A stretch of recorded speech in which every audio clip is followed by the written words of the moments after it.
خب سلام بچه ها، چطورید؟ خوبید؟ بچه اومدم بهتون یه خبر عالی و خوب بدم. بچه ها کانال ما همینطوری که دارید میبینید خدا رو شکر به رشده و اگه ما به 100 تا سابسکرایب برسیم به یه نفرتون قراره 100,000 تومن بدیم. حالا این چجوریه؟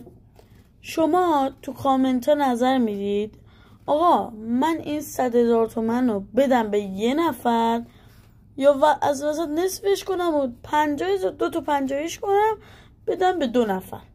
اینو شما تو کامنت ها میتونید بگید. بعد میرسیم به 200,000 تومن. آقا بچه این 200,000 تومن هم من میتونم بدم به یک نفر یا میتونم از وسط نصفش کنم 2 تا 100 تایی بدم به 2 نفر یا میتونم دوباره 50,000 تومنیش کنم 4 تا میشه بدم به 4 نفر. و بچه ها به 15,000 تومن میرسیم. به 15,000 تومن میرسیم. اینم دقیقا حالا مثلا میتونم نصفش کنم بدم به کسایی.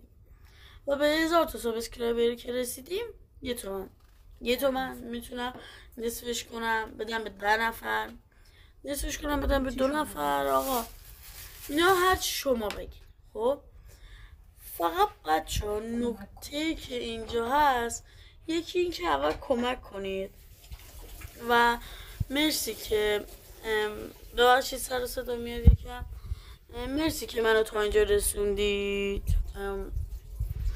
و بچه ها شما برای گرفتن این پول تو کامنت ها من حالا رسیدم به 100 تا سابسکرایب 500 تا اینا یه ویدیو میتونم آقا میگم کامنت بذارید آیدی